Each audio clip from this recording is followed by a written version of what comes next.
Good morning, everybody. This video, we're going to go over how the grade center is going to look to you because I'm doing it a little differently this semester, and it's going to freak some of you out when you go to check your grades and see like a 17% as your final average. Let me just explain how this is going to work. I'm going to share my screen with you. Super quick video. Don't want to waste any time. Just jump right into it. So let me just get over my screen over here on the left and dive right into it.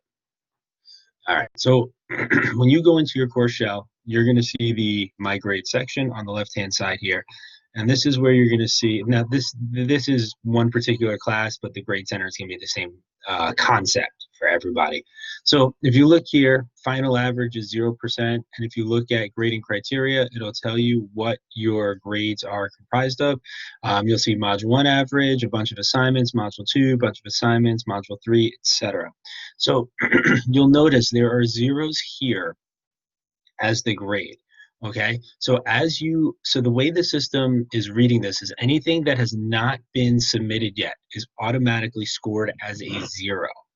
Okay, so basically what's happening is some of your professors don't set it up the same way I do. So basically, if you don't, sorry, I'm wearing I'm prepping a Dowling shirt, even though we're at Suffolk. I used to teach tennis there.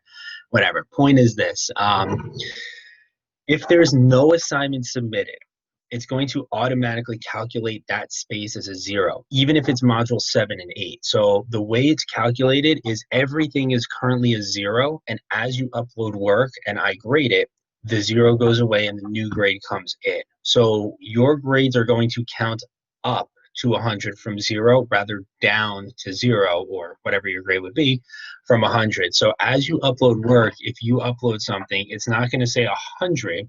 That assignment will say 100, but the overall grade is just going to calculate that new grade in with everything else still marked as 0. So just as an example, I'm just going to jump back over.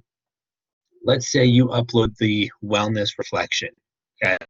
So that wellness reflection, this will now, let's pretend you get 100 on it. And there are 2 assignments here, each worth 50% of module 1. So module 1 will turn into a 50, not a 100. Then when you do the second assignment, if you get 100 on it, then module 1 will be a 100. And your weighted total will say 12.5% because module 1 is 12.5% of your final average. So the highest amount of points you can get onto your final average from each module is 12.5%.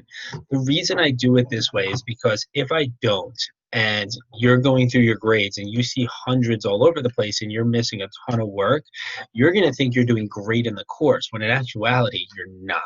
And so at the end of the semester, when you start getting calculated grades from your professors, it may not be what you expected. With my course, is going to be exactly what you expected. And I'm also kind of making sure that if you see those low grades, you reach out to me to make sure everything's okay. But remember, go off of the module averages for each module. And then at the end of the semester, it goes off the final grade. Okay, so you remember, we're counting up to 100 from 0, not down to 0 from 100. So as you upload work, your grades will go up. Okay. However, if you're not uploading work, that will be reflected because it's automatically scored as a 0. So go based on the module averages throughout the semester. Understand that they're 12.5 points each towards your final grade. And then at the end of the semester, or at least as the middle or end of the semester comes up, then you should definitely look into it and make sure it's okay. But by mid-semester, after module 4 out of 8, the highest grade you can have at that point is a 50 average. So if you have a 30, you're probably not doing well. But if you have like a 48, you're probably doing really well. Okay, so just keep that in the back of your mind, and that's how you would do the math for the grade center and to calculate your grades. As always, little kitty cameo.